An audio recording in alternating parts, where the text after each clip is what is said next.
A free public seminar on box jellyfish safety was held on Saturday the 4th of April with two main speakers. Talking to about 50 to 60 people at the Meridien Phuket Beach Resort in Karon. The first speaker was Andrew Jones, an Australian journalist who talked about a dramatic account of the experience when his son Lewis was stung by a jellyfish last year at Ko Mak, Trat in the Gulf of Thailand. About 3 months before a Swedish girl Moa Bergmans' fatal case at Lanta in Krabi about a year ago. Andrew explained more about how Thai people helped his son recover, using morning glory vegetables to relieve the sting, and showed some tips on treatment. We still didn't fully know what had just happened and did not know if Lewis was out of danger. There was no one attending the thing. We waited for 45 minutes before a medical officer arrived with some morning glory leaves he'd collected on the beach, having returned from a neighbouring island. We checked Lewis's vital signs, splashed on some ammonia on his legs, and left our chef with the morning glory to chop up as a paste and apply every hour or so. As you can see, he didn't like it. Lewis rested back at our bungalow. We applied the paste. It hurt very much and did not appear to provide any relief to his pain. But within 2 hours of the sting, he seemed okay, talking, walking and hungry. He ate and went to sleep. I went back down to the beach and warned other tourists of the danger, but they could not see any jellyfish. They looked in the water, nothing. So in they went and had a swim and a snorkel. The neighbouring resorts did nothing to warn their guests of the danger.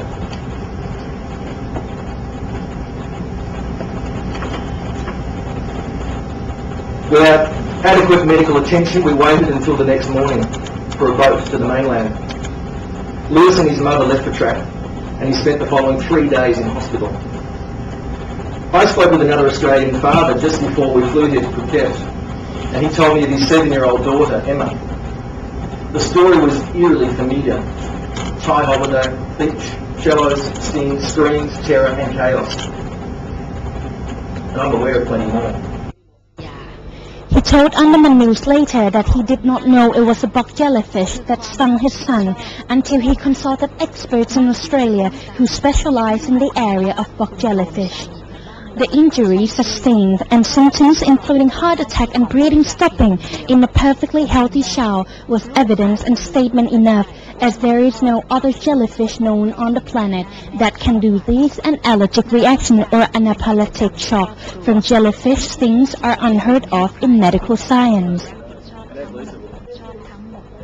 Dr. Lisa Ann Gershwin, an American and internationally renowned natural scientist and curator of national science at Queen Victoria Museum and Art Gallery, Tasmania in Australia, also spoke about her extensive knowledge on the deadly box jellyfish and other non-deadly, even beautiful-looking jellyfish, but stressing safety and education as practiced in Australia. First, she introduced herself.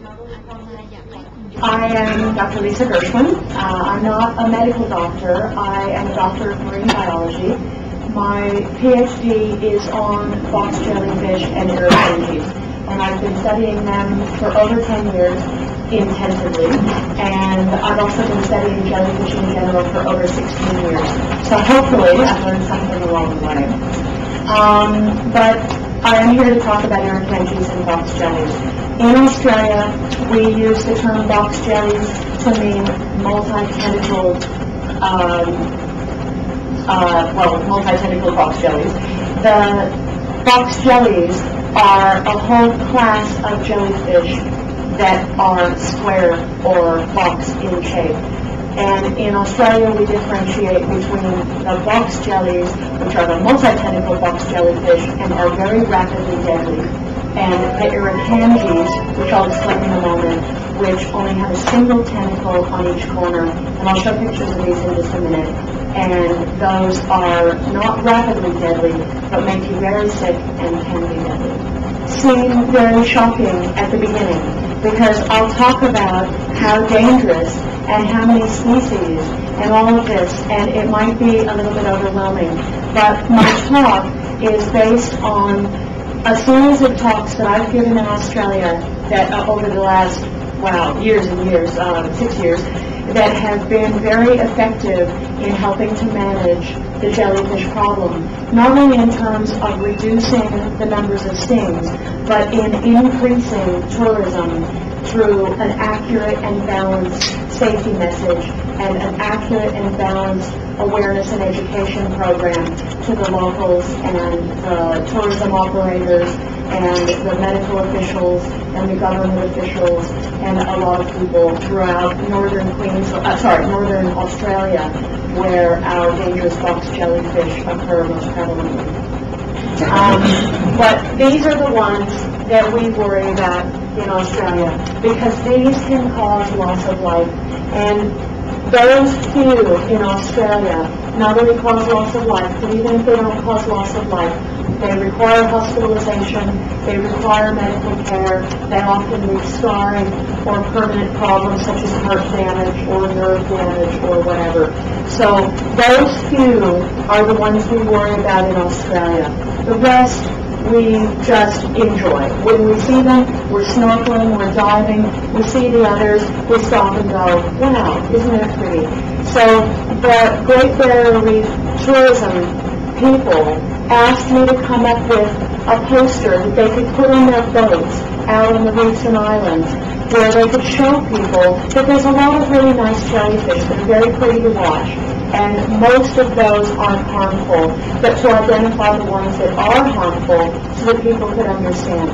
So that's where this poster came from, was so that the people on the boats could show the tourists that not every jellyfish is harmful. In fact, very few are harmful. Dr. Somchai Butsawet, the Chief of Reference Collections and Phuket Aquarium, told Andaman News after the seminar that more sightings of box jellyfish, or the much smaller and rarer irukandjis, have been seen in Samut Songkhram in the Gulf and possibly near Satun in the Andaman Sea, in addition to the ones at Onambor on the East Coast Mangrove area of Phuket, showing the need for more research and seminars like this. He also said Dr. Lisa is making a proposal to fund some research in Thailand, and for officers to go to Australia to learn more ideas on how to deal with jellyfish. In the meantime, he suggests people buy vinegar to take to the beaches just in the rare case anyone needs it. The aquarium at Cape Panwa and the Phuket Governor's Office have given 400 beach operators and tourism staff both vinegar from Golden Mountain Company and training on how to treat stings. The long public seminar in English and Thai had lots of information and advice. If you missed it and want to learn more about jellyfish and how to avoid stings or how to treat them, you can contact Dr. Somchai by email at somchaibussar, somchaibussar@hotmail.com, or telephone 076-391-126 or fax 076-391-406.